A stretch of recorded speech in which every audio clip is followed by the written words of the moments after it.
Donc, on va discuter un petit peu des problématiques autour de l'IA de confiance. Est-ce qu'on peut avoir confiance dans les décisions algorithmiques? Est-ce qu'on peut arriver à utiliser les algorithmes liés à l'IA dans des environnements industriels à haut risque? Et donc, on va vous parler de problématiques autour de la robustesse. Donc, on va être dans cette table ronde 5 à vous faire des présentations. On va essayer de garder les questions à la fin des 5 exposés pour pouvoir un petit peu amorcer la table ronde. Donc, je laisse la parole à Grégory Flandin. Merci Jean-Michel, bonjour à tous. Donc Grégory Flandin, moi je m'occupe du programme intégratif sur l'IA certifiable. Donc j'ai la charge de vous présenter un petit peu quels sont les enjeux liés au fait de mettre de l'IA dans des systèmes critiques, dans des avions par exemple, dans des voitures ou autres. Et plus spécifiquement, ce qu'on appelle le machine learning. Donc on va se concentrer vraiment sur le machine learning embarqué, partant du constat que c'est quelque chose qui marche bien, qui offre de bonnes performances en moyenne, mais en pire cas, ça ne marche pas si bien que ça tout le temps. En tout cas, il faut pouvoir apporter des garanties avant de les mettre dans un système critique. Alors pour introduire le sujet, je voudrais juste vous faire une petite analogie. Prenons le cas d'un avion, d'un couple pilote-avion. Aujourd'hui, si on veut le mettre en l'air, eh bien, il faut deux choses. La première, c'est il faut certifier l'avion, c'est-à-dire une autorité tierce qui va dire cet avion est capable de voler. Et au niveau du pilote, il faut pouvoir le qualifier, c'est-à-dire qu'on va lui faire jouer un certain nombre de scénarios, il va voler pendant un certain temps, et puis on va faire l'hypothèse que ce pilote il sera capable d'extrapoler à n'importe quelle situation qu'il va rencontrer dans sa vie de pilote. Maintenant, imaginons qu'on veuille remplacer tout ou partie du pilote par une intelligence artificielle, en l'occurrence du machine learning. Est-ce que vous accepteriez que cette IA soit testée sur quelques scénarios et qu'on fasse l'hypothèse qu'elle généralisera à tous les scénarios? Vraisemblablement ou certainement non.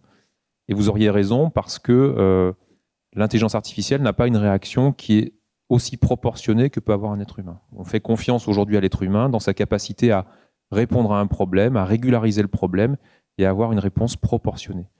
L'intelligence artificielle, on va le voir dans un certain nombre de cas, le machine learning a des réponses tout à fait non linéaires, parfois très erratiques, des cas assez pathologiques qui se présentent et ça ne donne pas confiance. Alors, aujourd'hui, avoir un process qui permette de certifier un avion qui embarquerait de l'intelligence artificielle à bord, ça n'existe pas, on ne sait pas faire, on ne peut pas appuyer sur un bouton dans un cas général. On saurait le faire aujourd'hui dans quelques cas particuliers, mais dans un cas général, on ne sait pas le faire. Donc, quelle approche on a prise en fait? On a pris une approche qui consistait à dire définissons ce qu'on appelle des HLP, des High Level Properties, qui sont des propriétés que devrait posséder une intelligence artificielle pour avoir de meilleures caractéristiques vers plus d'embarquabilité, plus de certifiabilité. Alors, il y en a un certain nombre qui ont été mises en place. Je vais en mentionner quelques-unes dans la suite de l'exposé. Je n'aurai pas le temps de toutes les parcourir, loin de là. Et puis ensuite, mes collègues essaieront d'apporter quelques éléments de réponse à certaines d'entre elles. Je précise à ce moment-là, n'oublions pas le côté embarqué. La certification, ce n'est pas juste de garantir que ça fonctionne, c'est aussi aller vers des enjeux d'embarquabilité. C'est-à-dire comment est-ce qu'on fait pour mettre à bord d'un avion. Alors, un des premiers problèmes qui se posent, c'est ce qu'on appelle le probabilistic assessment. Donc, c'est la capacité à démontrer in fine que l'avion va à certaines propriétés et une probabilité de succès supérieure à un certain pourcentage, ou alors dit autrement, une probabilité de faute ou d'erreur catastrophique qui est inférieure à un certain seuil. En général, on parle d'un fameux 10-9 par heure, c'est-à-dire qu'il ne faut pas qu'un avion ait des pannes catastrophiques à plus de 10-9 par heure. Pour pouvoir démontrer ça in fine, si on embarque une intelligence artificielle à bord, il faut qu'on puisse, au niveau de cette intelligence artificielle, démontrer qu'elle-même contribue à ce score dans sa fiabilité. Et donc, il faut qu'on ait confiance dans la probabilité que cette intelligence artificielle va pouvoir s'auto-évaluer dans sa performance pour que, quand on fait l'analyse de toutes les pannes possibles, etc., la fiabilité, in fine, nous donne le 10-9. Aujourd'hui, on est loin d'atteindre ça. Hein. La plupart du temps, les intelligences artificielles, quand elles donnent une fausse réponse, une mauvaise réponse, elles donnent pourtant un taux de succès relativement élevé, un seuil de confiance assez élevé. Donc c'est quelque chose qu'il faut traiter. La question de la résilience est aussi un problème du coup sous-jacent, hein, consécutif à ce que je viens de dire. Si jamais on a une faute, une erreur qui sort d'un algorithme d'apprentissage, déjà, est-ce qu'on est capable de le détecter? Et est-ce qu'on est capable de mettre en place une architecture au niveau système qui fait que le système lui-même va absorber cette faute et ne pas la rendre catastrophique? Ça veut dire plusieurs choses. Ça veut dire, il faut pouvoir monitorer le comportement de l'intelligence artificielle. Donc, est-ce qu'on sait dire en runtime, l'IA est en train de te donner une bonne information ou au contraire, elle te donne une mauvaise information? Donc, Louise, tout à l'heure, parlait de détection d'anomalies. Donc, on est un petit peu dans ce sujet-là, ici. Encore une fois, une IA, si on ne fait rien, elle va se tromper et elle va être sûre d'elle. Hein, donc, elle ne va pas du tout voir passer l'erreur. Premier sujet. Deuxième sujet, est-ce qu'on peut mettre une architecture en place au travers de redondances, par exemple? Alors, ça peut être des redondances spatiales ou des redondances temporelles. Par exemple, aligner consécutivement plusieurs algorithmes de machine learning qui vont essayer d'apporter une réponse et, in fine, on va faire un choix et qui va minimiser peut-être le taux de panne. Ça pose un deuxième problème, ce qui est l'indépendance de la décision entre ces différents algorithmes, qu'ils soient spatiaux ou temporels. Voilà. Donc, il y a des sujets autour de la résilience. Un sujet extrêmement important aussi dans le machine learning et qui est vraiment intrinsèque à tout ce qui s'est passé dernièrement, hein, notamment l'arrivée du deep learning, où on a fait en sorte de s'abstraire de plus en plus du modèle. Donc on fait confiance exclusivement aux données pour apprendre un algorithme.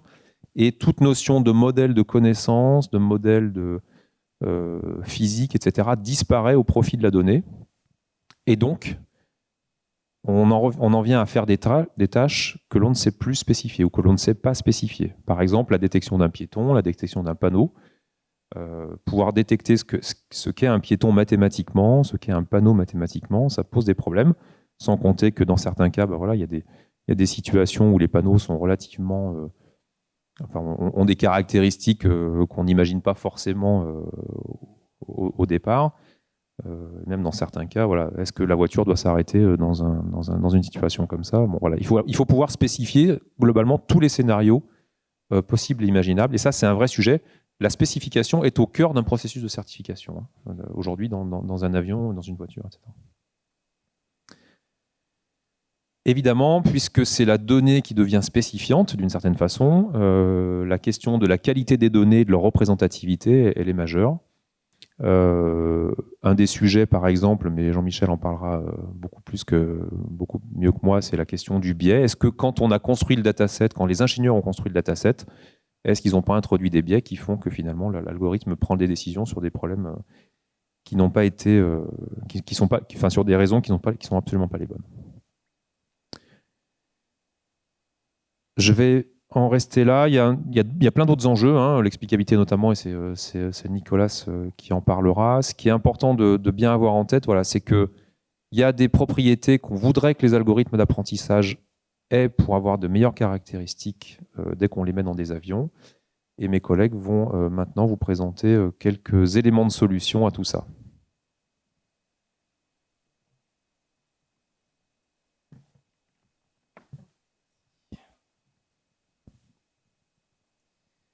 Bonjour, je suis Jérôme Bolt, je suis titulaire d'une chaire d'optimisation de grande taille que je partage avec Édouard Powels, François Malguir, je ne sais pas s'ils sont là, mais aussi Pierre Weiss et Frédéric de Gournay.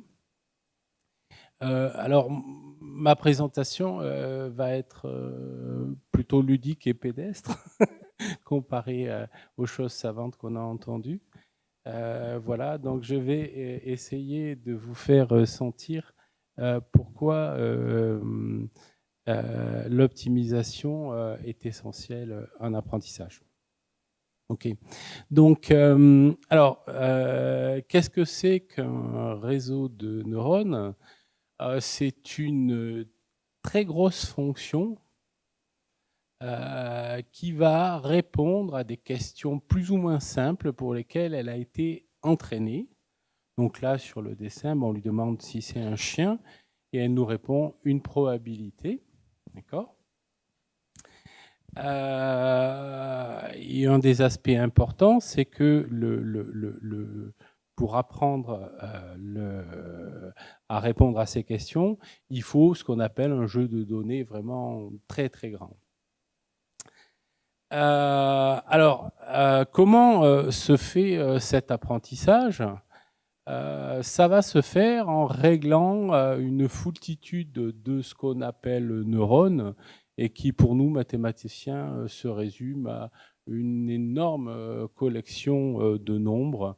Je donne par exemple l'exemple d'un réseau qui ferait qui aurait 1 milliard de neurones, donc 1 milliard de nombres à régler. Alors, comment on règle ça pour que le prédicteur fasse son travail? C'est une affaire d'optimisation et c'est pour ça que l'optimisation est centrale. Ce qu'on va faire, c'est que on veut certaines prédictions, on veut que ces NWXI soient égales à YI, hein, ça équivaut à cette question-réponse que je souhaitais au départ. Et donc, on va minimiser la somme de ces écarts, en ajustant W, qui est un paramètre de la grosse fonction que j'ai évoquée au départ, qui est un réseau de neurones. Voilà. Alors, c'est des fonctions qu'une sale tête. Ici, vous avez une représentation en dimension 2 de la fonction, mais elles sont en dimension géante, et donc on veut minimiser cette horreur. Comment est-ce qu'on minimise ? Ce qui est bien avec les réseaux de neurones, c'est qu'on suit une approche pédestre à beaucoup de sens du terme. Là, vous avez la représentation des lignes de niveau d'une fonction et un algorithme qui partirait de ce jeu de poids W0 prendrait successivement des petites directions de descente pour s'approcher d'un point d'altitude plus basse et donc optimiser le réseau. Et on dit souvent qu'un de ces pas de descente est un pas d'apprentissage des données, ce qui me paraissait un peu discutable au début, mais j'ai maintenant des doutes sur ça. Alors, est-ce qu'un tel algorithme doit trouver un minimum de la fonction et donc m'identifier à un prédicteur ? Non, c'est à peu près évident. Un truc qui descend, ça se coince très facilement dans des minima locaux, et ça ne peut pas passer l'école. D'accord ? Donc ça, c'est un premier problème un peu embêtant, enfin même très embêtant. Et il y a un deuxième problème qui est embêtant aussi avec les réseaux de neurones, c'est est-ce que trouver cette direction de descente est seulement facile ? Alors, sur une montagne, c'est facile, une direction de descente, on voit ça fait grosso modo 2 nombres, mais en fait, ça peut s'avérer relativement compliqué. Et on va s'intéresser à la dimension. Alors, je vais faire ça en retournant dans le temps et en regardant un des premiers réseaux de neurones qui a été réalisé sous forme physique, c'est la machine Adaline que vous voyez là. Et cette machine, elle apprend des signaux électriques. Alors, qu'est-ce que ça peut vouloir dire ? Un signal électrique, ça peut être un entier, et on peut vouloir apprendre sa parité, par exemple. Et comment est-ce qu'on va faire ça ? On va régler les neurones sur cette machine, et les neurones, ce sont ces potentiomètres. Donc, on en a 17, et on fait apprendre à la machine un certain nombre de choses, et on règle à la main ces neurones, et comme il y en a 17, on est en dimension 17. C'est une façon de visualiser la dimension. Alors maintenant, on passe à un truc assez courant, au jeu de ImageNet, qui est une base de données très à la mode avec 14 millions de données d'apprentissage et qui est souvent demandé dans les grandes conférences. On exige qu'on fasse des expériences. Et dans ce cas-là, pour entraîner un réseau comme ça, il faut 10 à la puissance 18 neurones à ajuster. Donc, c'est les potentiomètres. Et si on faisait ça comme l'ont fait nos prédécesseurs dans les années 60, il nous faudrait 10 milliards d'années. C'est l'âge de l'univers. Donc, il faut des idées. Alors, comment Est-ce que de façon moderne, on entraîne les réseaux? On a cette fonction dont j'ai parlé tout à l'heure, qui est une somme très grande des écarts de prédiction qu'on veut minimiser. On applique cette méthode de descente. On calcule un gradient. C'est ce qui donne la descente en termes mathématiques. Et on le suit. Alors faire ça n'est pas très habile parce qu'un gradient, comme la somme est très grande, c'est difficile à mémoriser. Donc ce qu'on fait, c'est qu'on tire au hasard un dégât de la somme ici et qu'on fait un pas dans cette direction. Comme ça, on fait de l'économie mémoire. Donc il y a plein de problèmes comme ça en deep learning. Et on espère que les choses marchent. Et le deuxième gag, c'est que le gradient, donc cette direction descente, est très difficile à calculer. Et on utilise pour la calculer un algorithme qui s'appelle AutoDiff, qui a été pensé il y a une 50aine d'années et qui a été remis au goût du jour par Google Brain via son TensorFlow et qui fait ça à toute vitesse. Alors maintenant, il y a toutes sortes de librairies qui calculent cet AutoDiff. Voilà. Et alors, je vais conclure par des faits relativement mystérieux. Maintenant que vous avez compris, j'ai ce profil un peu étrange que je minimise tout simplement en descendant, en prenant des directions de descente successives. Et l'algorithme auquel j'ai affaire ne devrait pas trouver d'optimal global en général. Et pourtant, il va le faire.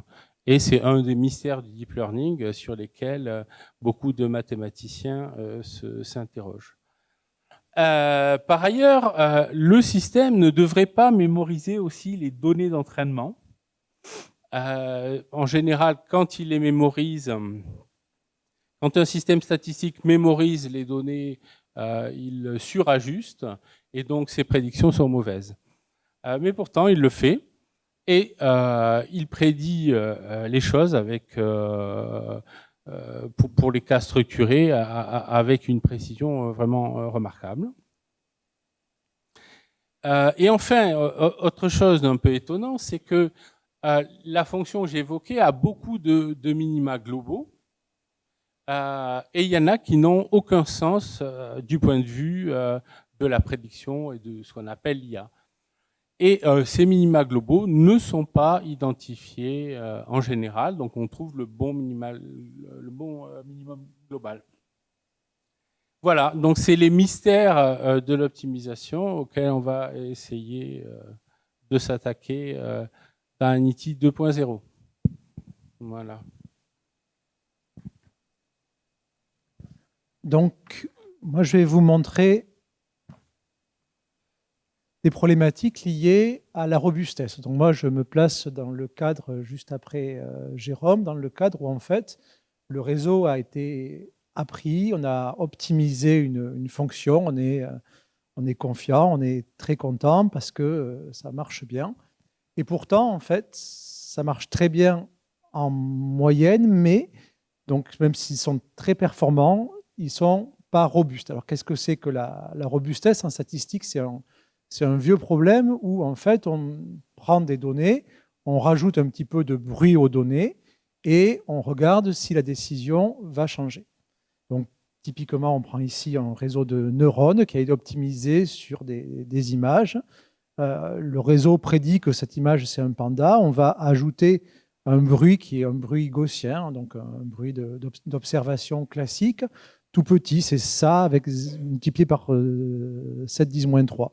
Et donc, on observe cette image, et cette image, en fait, est classée avec un très haut niveau de confiance, comme si c'était un gibbon. Alors, en fait, quand on voit l'image d'un gibbon, on se dit qu'on ne comprend pas trop pourquoi toute la grande machinerie des réseaux de neurones a pu se tromper ainsi. Et donc, en fait, c'est vraiment un problème dans l'utilisation des réseaux, ce manque de robustesse, parce qu'on a du mal à avoir confiance dans les décisions algorithmiques. Alors au sein d'Anity, on n'est pas des spécialistes de biologie animale, on regarde plutôt des problématiques liées à la mobilité et ces cas pathologiques existent. C'est une image classique où on prend un panneau stop, où on fait exactement la même chose et où on essaie de le modifier un petit peu. Et alors que c'est quasiment imperceptible pour l'œil humain, on le transforme en panneau céder le passage. De la même façon, en reconnaissance d'objets, là c'est une voiture qui voit ce paysage et qui détecte qu'il y a bien 2 piétons ici. Eh bien, si on lui rajoute un petit peu de bruit, eh bien, on peut arriver à faire disparaître totalement ces piétons qui ne sont plus du tout reconnus par l'algorithme. Alors ça, c'était quand le bruit est choisi de façon au hasard, mais en fait, il y a toute une discipline qui veut tester la robustesse. Cette fois-ci, le bruit n'est pas choisi au hasard, mais on va chercher le bruit. On va construire exprès des images qui vont tromper le réseau. Et ça, c'est ce qu'on appelle les attaques adversariales. Et donc, une attaque adversariale, c'est lorsqu'on essaie non pas de rajouter du bruit, mais qu'on conçoit le bruit que l'on veut rajouter de façon à tromper le réseau.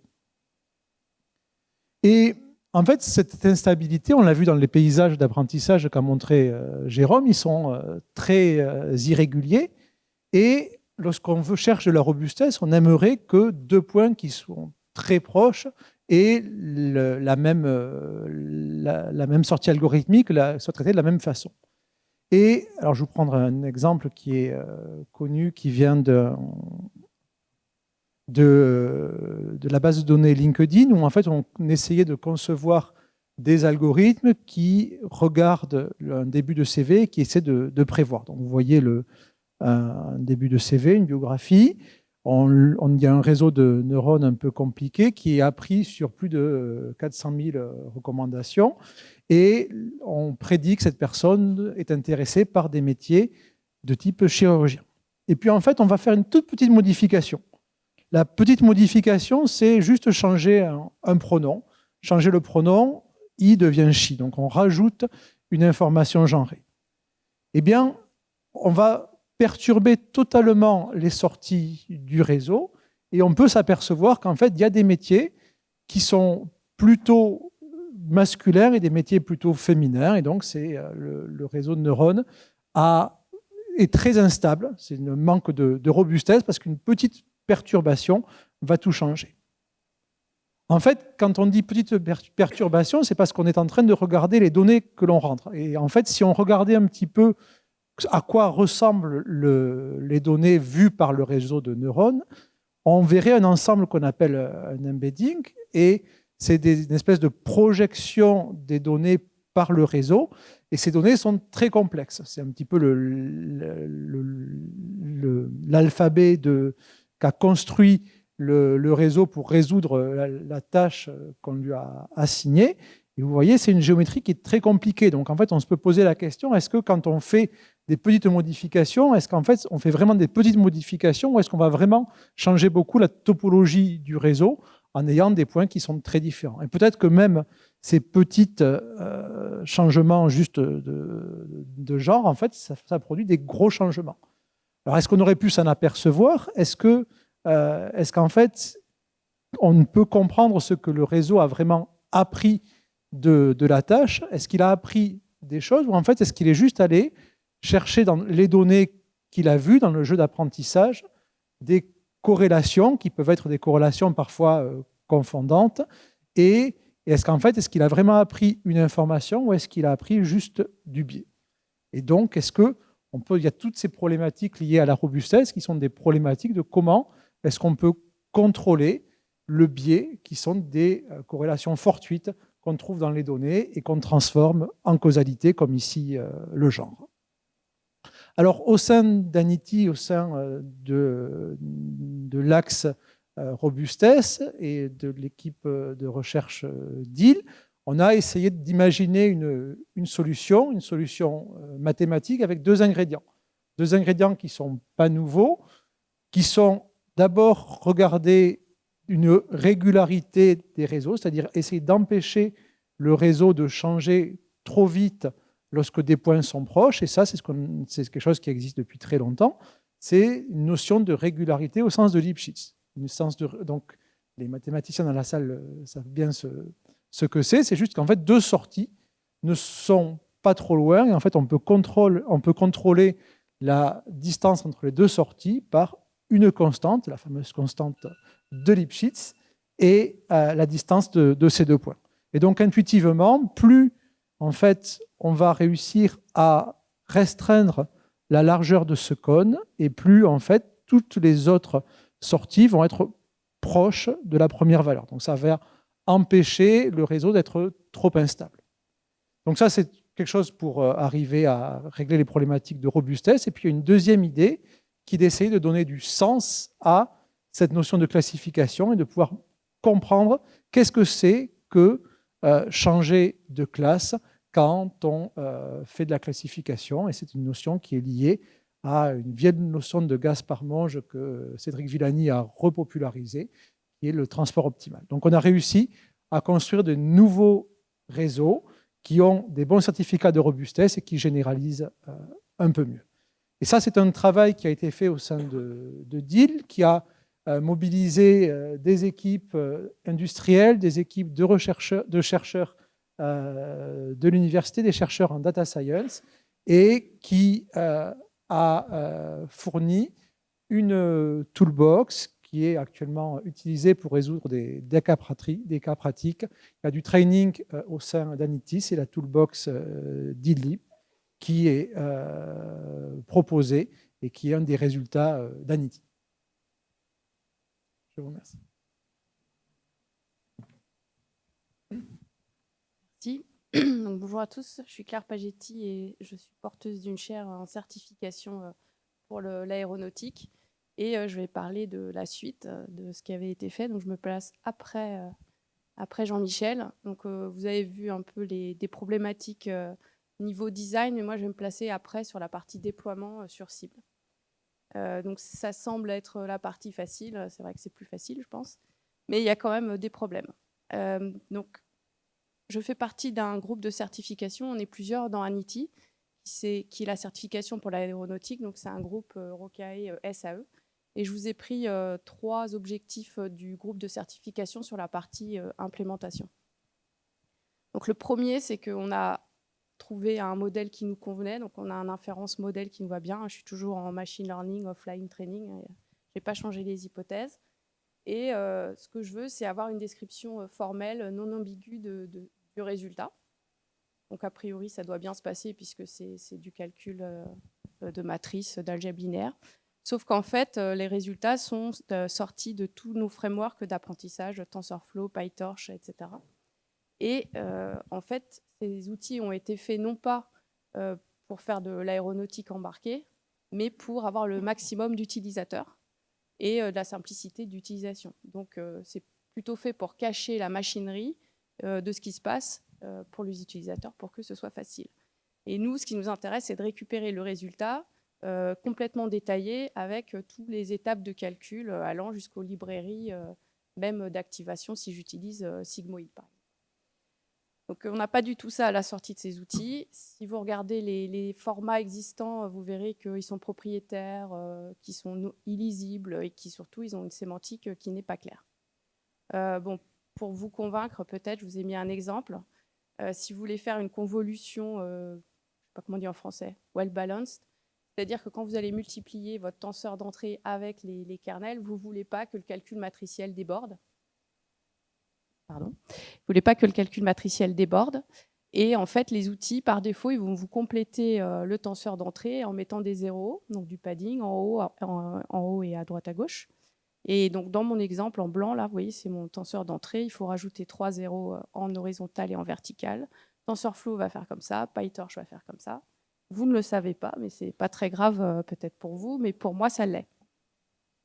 Et si je veux savoir ce qui a été exactement fait ou recodé de la même manière, ce n'est pas toujours facile. Donc, il faut lire la documentation et même parfois carrément faire du reverse engineering dans les frameworks pour comprendre ce qui se passe.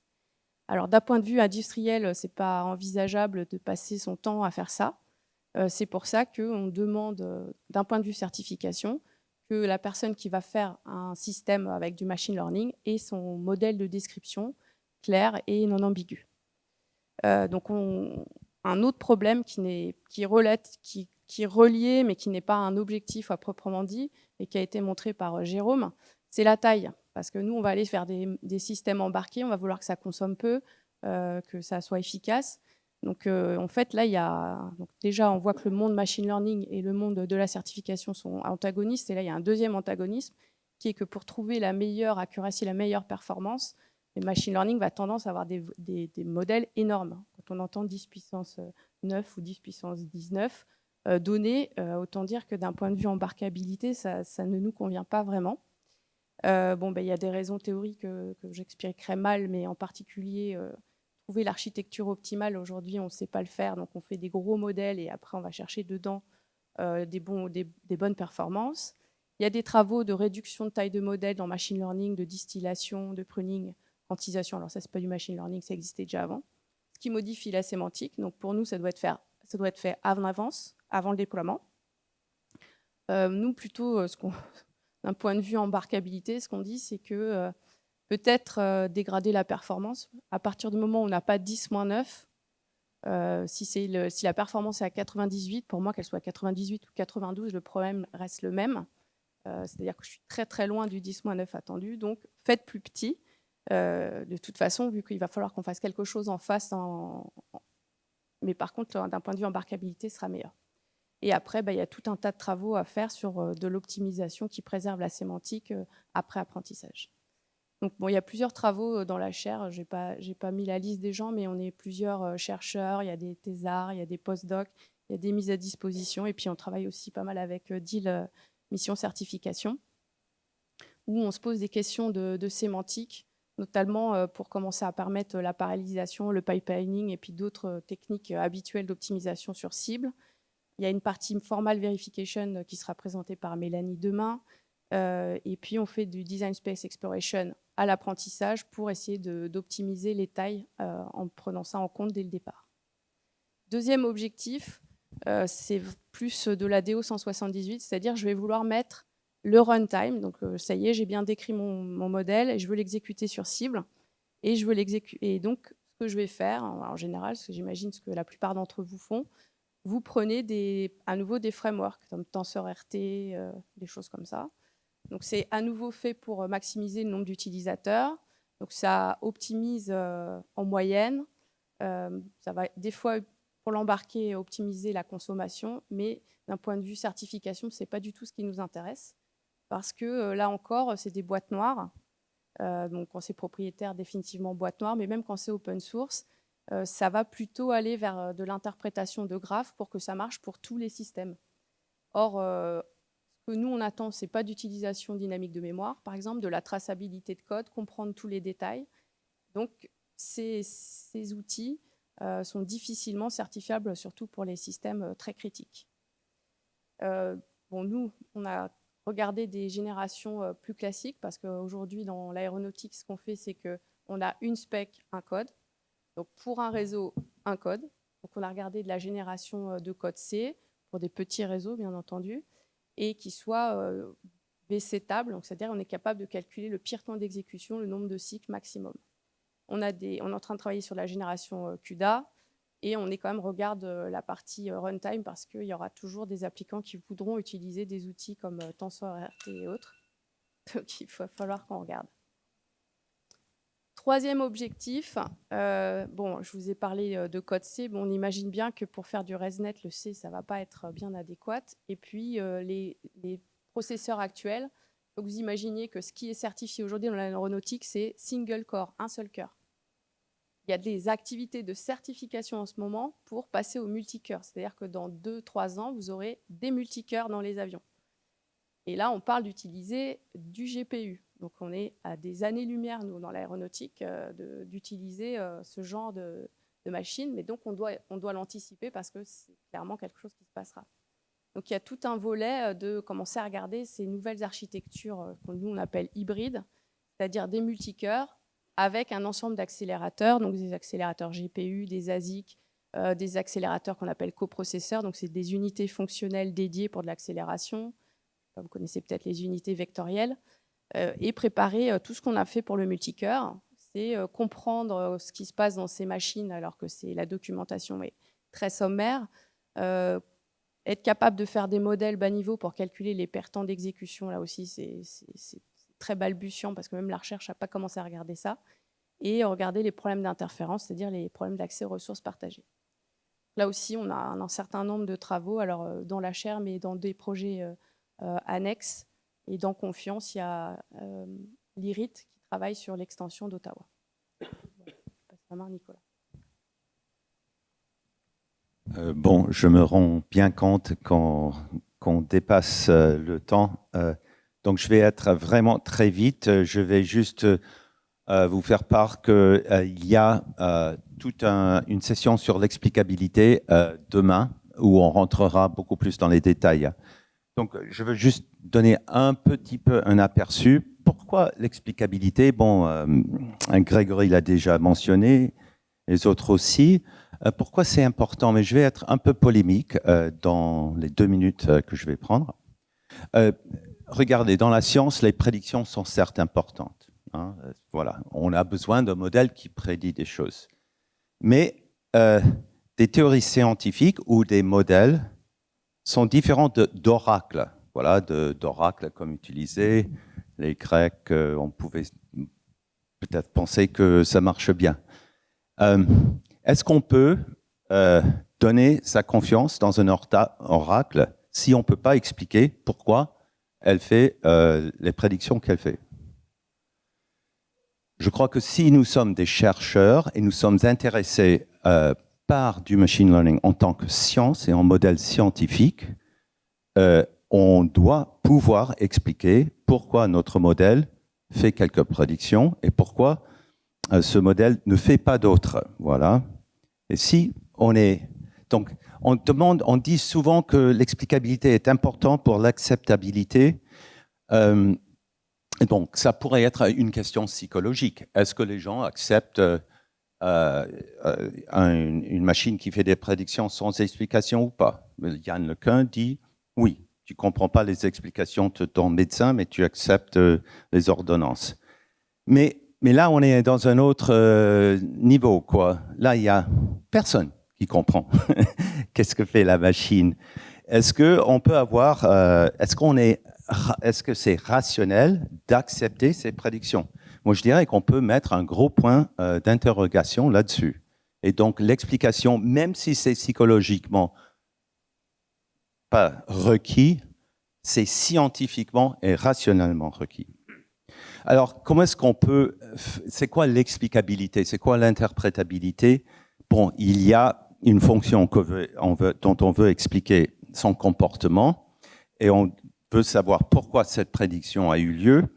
On aimerait bien dire à cause de ça, ça et ça, ces facteurs. Ces facteurs, appelons les X et la prédiction pi. C'est quoi la relation entre ces deux choses? Il y a plusieurs façons de voir ça. On va en parler demain. Mais on nous dit souvent que l'explicabilité ou l'interprétabilité n'est pas une notion mathématique ou scientifique. Je crois que c'est un tort. On te l'a dit une fois, et c'est pas vrai, parce qu'on a une définition d'interprétabilité en logique mathématique qui est très claire, et on peut l'adapter à notre fonction.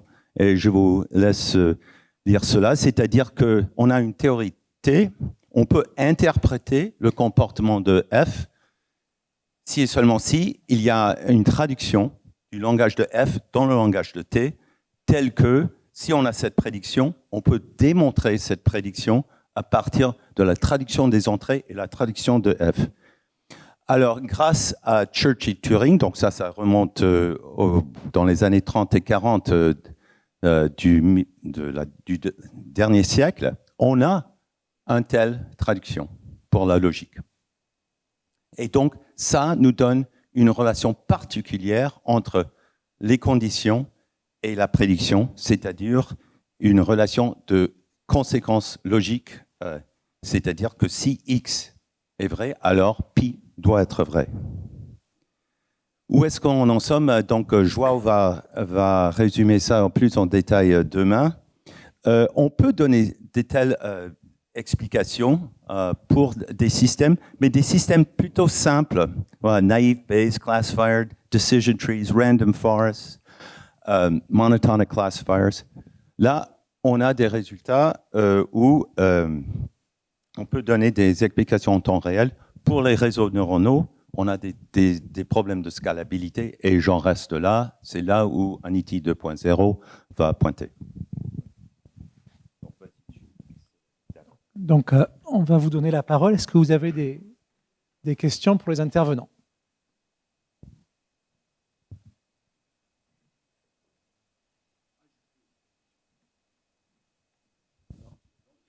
Juste une petite question naïve par rapport à ce qui a été dit pour tout à l'heure, par rapport au WCET.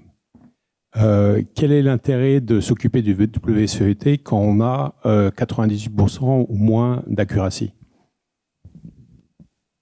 Dans tous les cas, il faut être capable de donner les pires temps d'exécution. C'est une requête de la DO 178. Donc si après, on ne peut pas se mettre dans la... Non, mais on pourrait imaginer un système, on met un temps maximum, Ah oui. et puis là, on sort quelque chose qui est pas bon, Oui, mais et puis on a garanti WCET. le WCET.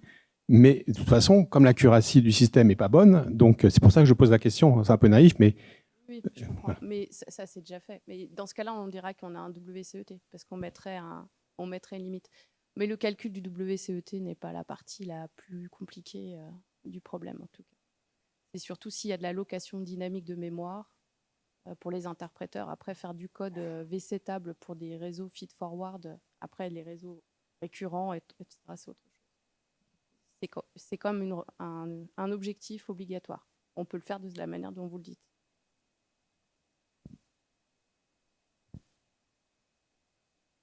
D'autres questions, peut-être?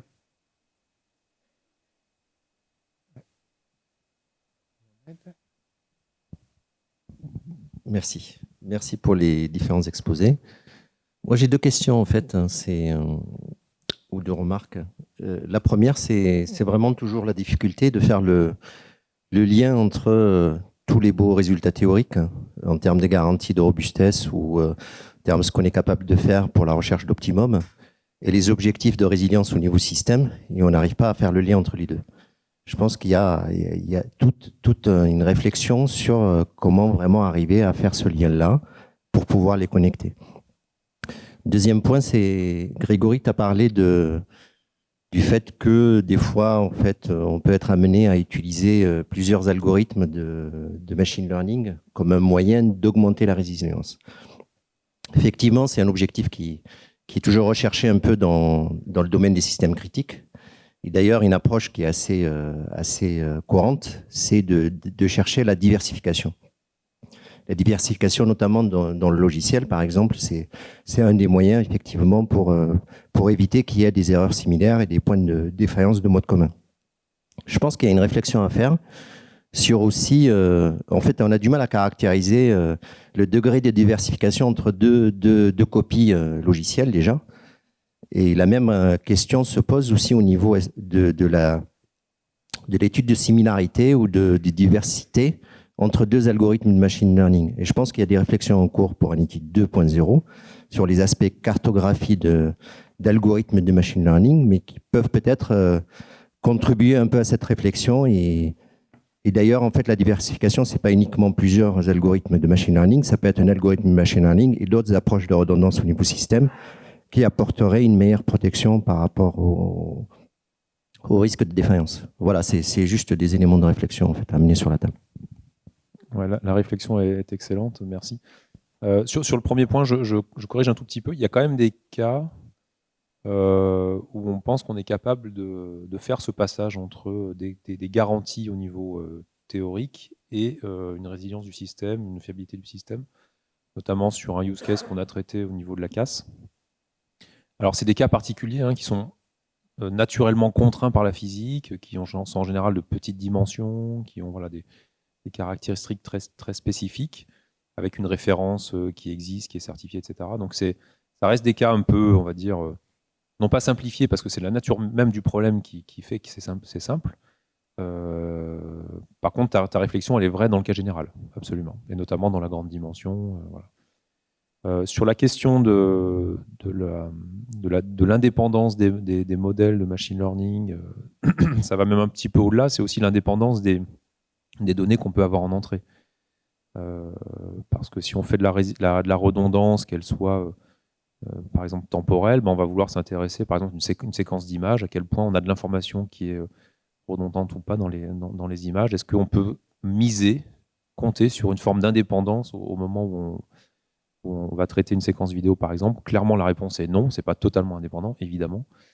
Et pourtant, on aimerait bien que, si c'était indépendant, ça nous permettrait de réduire considérablement les taux de panne. Et aujourd'hui, ça ne l'est pas, on n'est pas capable de le démontrer, et c'est un vrai sujet. C'est un vrai sujet, tu as raison. On commence à regarder un petit peu ça. Il y a des rapports un petit peu inquiétants dans la littérature qui ont l'air de faire cette hypothèse-là. Nous, on la fait pas, clairement. Mais il faut qu'on se préoccupe de pouvoir le mesurer et le quantifier. Est-ce qu'il y a une autre question?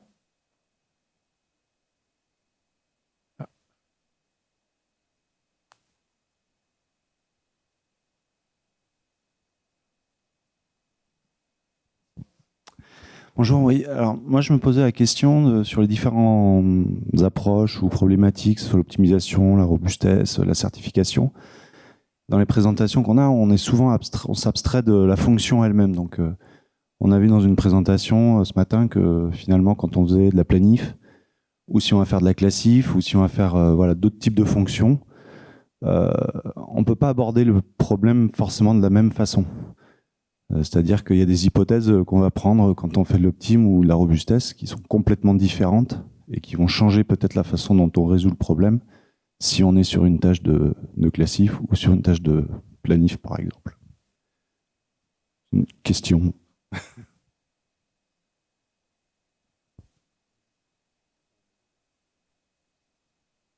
Je ne sais pas s'il y avait une question derrière, mais effectivement, oui, vous avez raison. Nous, on prend le problème de deux façons différentes. Il y a un problème où on part des maths, de la science, et on essaye de trouver des algorithmes avec une forme de généricité en général. Mais il y a aussi des cas appliqués, c'est-à-dire qu'on essaie de mettre en œuvre tout ce qu'on se dit là sur des cas concrets avec certaines typologies de données. Et on essaye du coup de cartographier quand même ce qui se passe pour telle typologie de données, etc. En général, ça dépend beaucoup de la dimension. Les problèmes de grande dimension, comme l'image, comme le NLP, etc., deviennent sans doute en général un peu plus compliqués quand il s'agit d'avoir des garanties ou il s'agit d'avoir des preuves de convergence. Mais on essaie bien d'avoir l'approche par les deux bouts. Alors aujourd'hui, on n'est pas dans une situation où on est capable de généraliser ça. Donc on n'a pas forcément rassemblé les deux aspects de l'approche. Mais c'est ce qu'on essaie de faire. Je pense que dans Anity 2, en tout cas, moi, ma perception, c'est qu'il faudra aller vers plus de use cases intégrés, des use cases plus end-to-end, où là, on pourra raconter des histoires sur un petit peu tous les sujets qu'on est en train de dire. Une même histoire pour un use case donné, mais avec plein de thématiques différentes. Ça, je pense que c'est ce qu'il faut qu'on fasse dans Anity 2. Oui, peut-être juste une précision supplémentaire. Il y a quand même beaucoup de démarches empiriques pour adapter les réseaux de neurones aux problèmes qu'on regarde.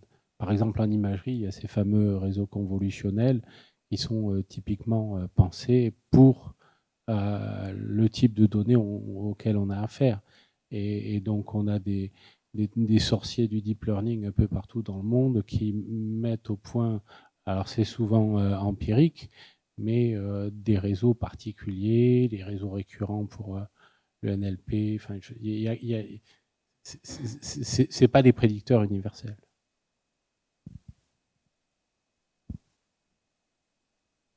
C'est même juste pour ajouter un des objectifs d'Anity 2, d'essayer d'hybrider un petit peu en essayant peut-être d'avoir de nouvelles architectures de réseaux qui puissent un petit peu faire la jonction entre à la fois le monde du machine learning, le monde de la logique et le monde de la physique avec ses contraintes, de pouvoir trouver des architectures qui ne sont pas universelles, mais qui sont ad hoc avec des propriétés supplémentaires. Petite question, je rebondis un peu sur ce que Grégory a dit, de vouloir traiter des problèmes end-to-end. En pratique, on a souvent en fait une composition de plusieurs modèles.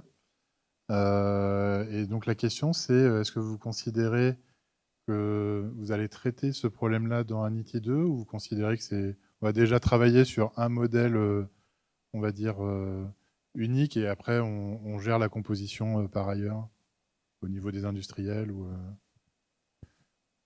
Est-ce que vous pensez que ça apporte une difficulté supplémentaire, cette composition de modèles, en fait?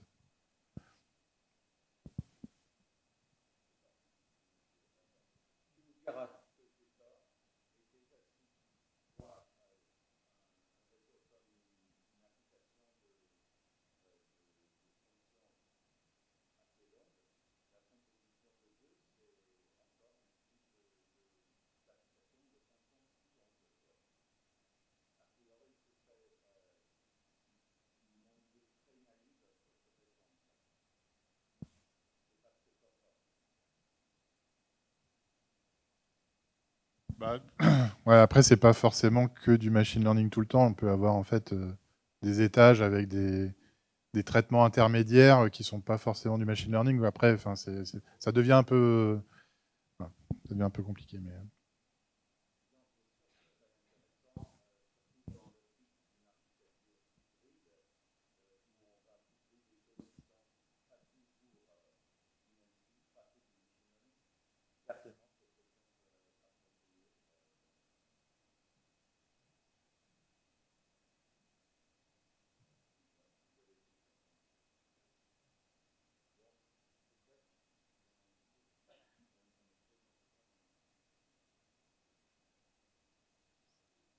Je ne sais pas ce que vous voulez. Donc, si on est très en retard et s'il n'y a plus de questions, on va donc laisser la place. On peut peut-être reprendre encore une ou deux questions des gens qui seraient autrement très très frustrés, si vous avez des questions.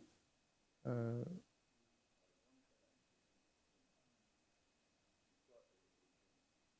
moi j'avais une question aux chercheurs qui sont là sur les enjeux majeurs qu'ils aimeraient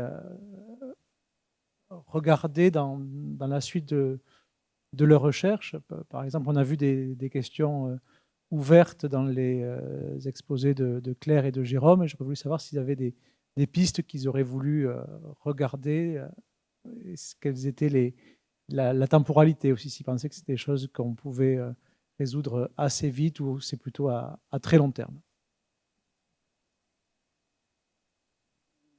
Alors, je peux répondre relativement rapidement. Cette question de l'optimisation globale des réseaux est vraiment très excitante, mais c'est aussi un défi mondial sur lequel on est en compétition avec beaucoup de gens. Alors, va falloir se dépêcher. Bon, moi, c'est pas long, enfin, c'est pas court, plutôt l'inverse. Nous, on est plutôt des temporalités longues. La partie certification des nouvelles architectures, sachant que le multicœur, il y a eu 10 ans de travaux. Sur la partie hybride, je pense qu'on est reparti pour, à mon avis, 5 à 10 ans encore.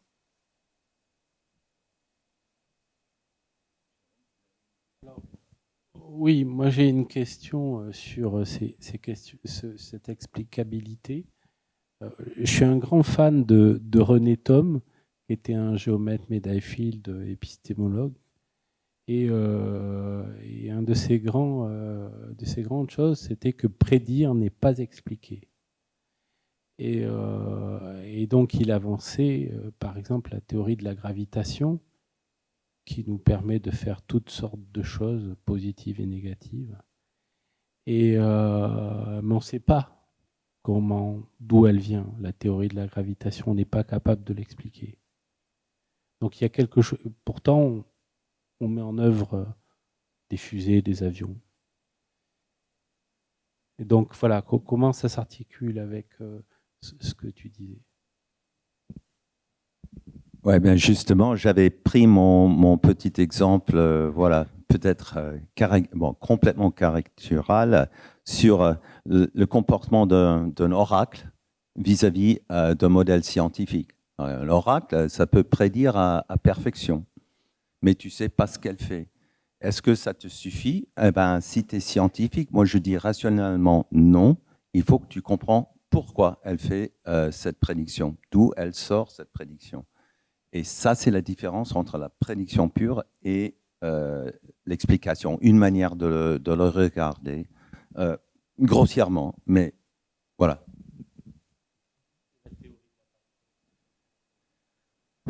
Ben, voilà, j'ai été l'autre semaine à Bruxelles, j'avais assisté à plusieurs entretiens sur quantum gravity, string theory et autres. Eh ben, peut-être il y a des explications qui viennent de là, qui montreraient quelque chose sur la théorie de la gravitation comme une approximation de quelque chose plus général. Mais tu me poseras la même question. D'où vient la théorie des vibrations de, comment tu dis, cordes, des cordes? Et là, je ne peux pas te répondre. De l'ingénuité humaine.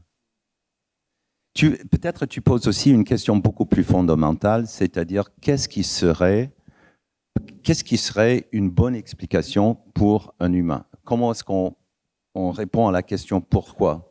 Et ça, c'est quelque chose, je crois, c'est un problème conceptuel que on avait déjà posé en 2015 à Bengio, quand il faisait un colloque à Londres. Et je crois qu'il y a un élément de subjectivité qu'on ne comprend pas encore très, très bien. C'est-à-dire, une bonne explication pour moi, c'est peut-être pas une bonne explication pour toi, parce que toi, tu demanderas plus de rigueur, plus de preuves. Moi, je dirais, ouais, ok, je comprends, plus ou moins, ça va. Et donc, mais ça revient à cette idée d'interprétabilité. La subjectivité, c'est que il faut que je puisse prendre la prédiction de ma machine et que je puisse démontrer comme un théorème selon la formalisation de mes croyances.